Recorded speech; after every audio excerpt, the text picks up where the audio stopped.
الشیطان اللعین الرجیم بسم اللہ الرحمن الرحیم الحمدللہ الذی جعلنا من المتمسکین بولایت علی بن ابی طالب علیہ السلام قال رسول صلی اللہ علیہ وآلہ وسلم صحیفۃ مومن حب علی بن ابی طالب علیہ السلام اللہم صلی علی محمد وآل محمد۔ ذات پروردگار کا لاکھ لاکھ شکر جس نے آج اس پرمسرت موقع پر زیارت علی ابن موسی رضا علیہ السلام نصیب فرمائی، اور آپ تمام ناظرین مومنین کی طرف سے بھی زیارت سے مشرف ہونا چاہتا ہوں۔ عرض خدمت ہے کہ آپ کا اپنا چینل سفینۃ النجات کہ جس کے لیے بھرپور کوششیں جاری ہیں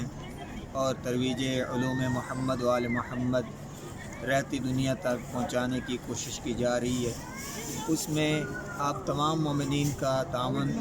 رہا بھی اور اب بھی ہے، اور امید کرتا ہوں کہ جاری و ساری رہے گا۔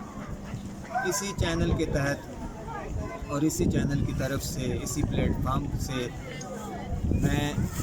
ایک کاوش انجام دینا چاہتا ہوں کہ جو تا قیامت گواہ بن جائے کہ ہم سب واقعاً محبین اہل بیت علیہ السلام میں سے ہیں، اور وہ کاوش یہ ہے کہ 40 سوال و جواب امام زمان علیہ السلام کی خدمت میں پیش کیے جائیں، اور امام کی ذات پر جو سوالات ابھرتے ہیں اور لوگوں کے ذہن میں آتے ہیں اور لوگ مشوش رہتے ہیں، ان کو کلیئر کرنے کے لیے، ان جوابات کو پیش کرنے کے لیے، دینے کے لیے چاہتا ہوں کہ اس کاوش کو آپ تمام مومنین تک پہنچاؤں۔ اور اس میں ایک بات ضرور کہوں گا، وہ یہ کہ جب بھی سوال و جواب کا سلسلہ جاری کیا جائے، اور انشاءاللہ کوشش رہے گی کہ ہم 40 دن امام زمان علیہ السلام کی خدمت میں رہیں، ان کی بارگاہ میں رہیں، اور کم از کم روزانہ امام کے سے متوسل ہونے کے لیے اور امام کی ذات کی طرف متوجہ رہنے کے لیے کم از کم ایک سوال اور اس کا جواب روزانہ حل کر لیا جائے۔ اور ساتھ ساتھ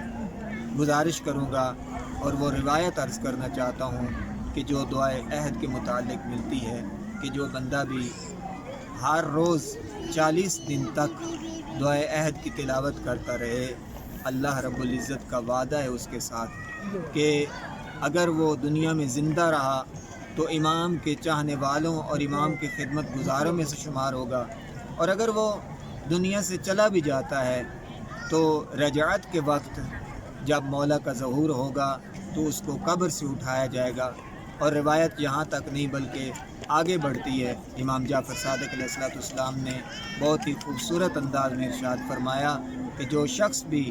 ہر روز 40 دن تک دعائے عہد کی تلاوت کرے گا، اس کے 1000 گناہ معاف کر دیے جائیں گے اور 1000 نیکیاں اس کے نام اعمال میں درج ہو جائیں گی۔ دعا گو ہوں انشاءاللہ اللہ رب العزت اس بارگاہ ملکوتی میں کے صدقے میں ہم سب کو اس کاوش میں حصہ لینے کی توفیق عطا فرمائے، اور اس کاوش اور کوشش کو ان محبین امام زمان علیہ السلام تک پہنچانے کی توفیق عطا فرمائے کہ جو محبین مومنین امام زمان علیہ السلام کی ذات کے انتظار میں ہیں کہ کب مولا ظہور کریں اور ہم ان کی خدمت میں مشرف ہو سکیں۔ والسلام علیکم ورحمۃ اللہ وبرکاتہ۔